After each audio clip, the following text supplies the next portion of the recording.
So Bitcoin has been through several ups and downs recently, including large losses where it went from $64,000 approximately all the way down to the mid-30s, losing almost half of its value. That may cause a lot of people to ask themselves, should I sell my Bitcoin? And that has caused me to question myself, should I sell my Bitcoin holdings? The answer I've come up with is a resounding no. And the reasons why will help you to learn, once you're done watching the video that is, the power of investing in something that you believe in, going all in with the money that you have left over, and of course patience, particularly if you like me have a mostly buy and hold strategy, as well as the power of being willing to go to zero. So, lovingly, tenderly, gently, smash that like button for the YouTube algorithm, and let's get started.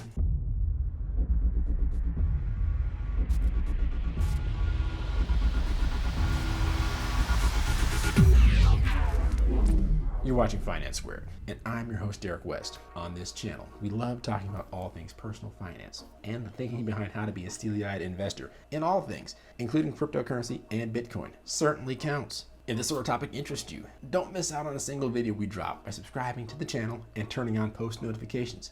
Pressing the little notification bell. And with that, let's get started. So I was an early adopter of crypto back in the day, specifically Bitcoin, before it was cool. Back when the price was under $500, which at the time seemed expensive. Keeping in mind that most everybody in mainstream financial circles thought that Bitcoin was a scam or some oddity or some passing fad of some kind. Nevertheless, I pushed through the peer pressure and purchased several tokens of my own for simple experimental purposes. Now, the experimentation I was going through with Bitcoin was to answer a couple of questions that I had in my mind at the time. For example, what is this thing? Why is this set of ones and zeros on my hard drive more valuable than every other set of ones and zeros on my hard drive? Learning about the technology was a bit of a struggle, to be honest with you. Sort of like learning about just about anything else, especially other technology. But once you get the technology down, you got it forever. And actually going through the process of getting a wallet and then getting actual tokens was a real eye-opener. Once I learned the basics, I became a fan of the tech. That said though, I was not really a believer that it could be a wealth driver like stocks or companies or things of that nature. Not in the long term anyway. My opinion then was that it would make a great tool as a currency and probably an even better hedge against inflation. Much better than gold or silver. So fast forward 11 years or so, and honestly, my opinion is still about the same. I'm still enamored with the tech, not necessarily just Bitcoin, but of crypto in general, and the promise that it holds of providing real money that bypasses the traditional gatekeepers of money in the past, and truly gives power to the people to control their financial destinies. Even though my initial investment in Bitcoin has grown several thousand-fold since that time, to me, that isn't the reason that I still continue to hold and not sell. As a matter of fact, I would still hold even if the value of it dropped below the original $500 that I invested it at. In fact, I would hold it even if it fell all the way to zero. That's right. I'm willing to hold on to my original purchase even if I lose all of my original investment. But why? Why would I stick it out with this thing even if it loses all of its value? Even if I believe that other coins and tokens actually offer better value propositions and also offer better investment upsides? Well, it's all about the mindset of being an investor. It's about being in a position to invest. It's about believing in the technology or company or parcel of land that you invest in. Doing that requires knowledge and understanding of the item itself and the market in which it operates in. Now, this next part's a little bit esoteric and philosophical, so I'm just warning you now because you're going to want to click out onto something else, but stick with me to the end. I promise there's a payoff. That said, there is an order of operations of wealth creation that, if followed, can give anyone confidence in any investment that they make to stick it out all the way to the end, even if their investment goes to zero. So step one in that journey, and really any journey for anything in life, is to gain knowledge and eventually wisdom. Everybody starts out in this world not knowing anything, including how to talk, walk, read, or write. You have to learn all those things. And once you master them, the world really opens itself up to you, and you can do just about anything. And one of the most important things that you can do next with those basic skills, in terms of your personal wealth that is to learn a skill or a trade, or something of that nature that ideally people want to use. That way, earning money isn't a struggle for you, even if all of your investments go to zero and you have nothing else to fall back on. If you have a skill or a talent that people want and need, then you can always trade it for more money. But it's this first part where a lot of people get stuck when it comes to their investment journey. Whether it's buying Bitcoin or real estate or stocks, they're buying these things with money that they need or that are very close to needing in the short or near term. This forces them to make decisions on investments without the patience to really learn what it is they're investing in, and if they're wasting their time and money on what could be a scam. How do you avoid getting into this mess? Well, like I said, once you have knowledge, and you have a skill. Now you need to build an emergency fund. There are different schools of thought on what an emergency fund should consist of. A lot of people say that it should be 3 months of your needs-based spending, so rent or mortgage, average monthly food bills, plus things like gas and vehicle maintenance to keep you out there on your feet in the event that times get tough, and times do get tough. We recently lived through 2 major financial events that put many people out of work and bankrupted many others. I'm talking about the 2008-2009 financial crisis, of course, and the lockdowns that just happened in our country and across the world due to the pandemic. And in fact, they're still occurring in many places all over the world. We're fortunate enough to live in an environment and a society where we bounce back. Some places go through hard times and they never bounce back. Think of places like Venezuela, Zimbabwe, Argentina, parts of Southeast Asia. There are places in the world where people have fallen into poverty and they simply can't get out. Now, that could happen here in America. It may happen, it may not. But you want to be in a place, in a financial space, to allow yourself to have the opportunity to grow. And when times get tough, you want to have options. So, sure, maybe the government will be there to bail you out today. Or maybe the government will be the one needing to be bailed out tomorrow. Like I said, there are places in the world where the government needs to be bailed out. The point is,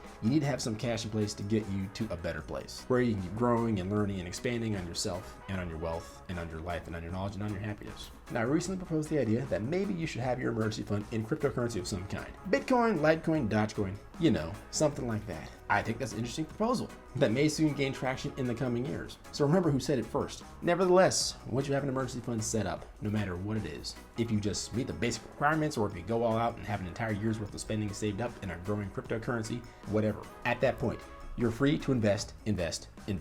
I like to take it one step further because you can get to a place where you just make all speculative investments that never really land or do what you thought that they would do. And you don't want to waste time and spend years doing that and not have anything to show for it. So what do you do in that instance? Well, start with basic investments that will most likely grow as long as you continue to nurture them. For example, if you have a regular 9-to-5, invest in your 401k, especially if your employer offers a match for it. That's what you call free money. If you're self-employed or something of that nature, invest in an IRA. There are several kinds out there, and that probably deserves its own video in and of itself to go into. And the types of things that you should invest in your 401k and your IRA, also a separate video. But just keep it simple. For example, invest in index funds or ETFs that track indexes that typically grow over time. For example, the S&P 500, the Dow Jones Industrial Average, the Russel 2000. All of these are great examples of indexes that you can track and invest in your 401k or in your IRA that will grow with you over time, more than likely, and have shown in their history to have an 8% to 11% increase year over year. Now,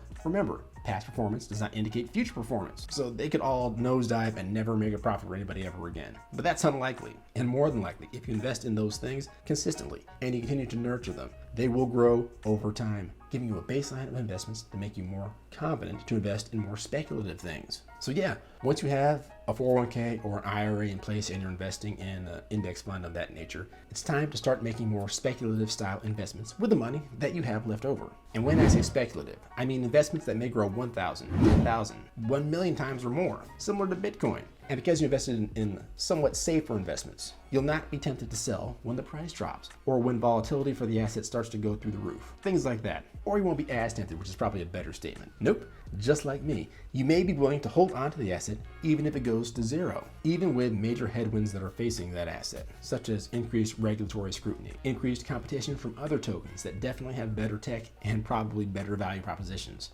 Because when you're not strapped for cash and you can be calm, cool, calculated with your investments, you don't need to panic sell to try not to lose money. More than likely, you will have learned to study the thing that you're investing in so you have confidence in it. You'll also have other investments that will help to see you through should this particular speculative investment go bad. So, way back when, I think I actually purchased my first few Bitcoins for about $347. It seemed like so long ago. Heck, I didn't have any gray hairs in my beard. But I hold on to Bitcoin today, even when it falls by large percentages, because I think the technology is pretty awesome, at least for the first ever cryptocurrency. And I think eventually, at some point in the near future, it will make really good money. And I don't mean like it will make good profits. I mean, it will make literal currency. It'll make good literal currency. And let me be frank with you. I feel like Bitcoin, even at this level, after falling back from its all-time highs, is still way overvalued. This is me, a Bitcoin OG who held on from $347 all the way to $64,000. That's probably something you wouldn't expect to hear from somebody in that position. But I think Bitcoin's fall from grace, and even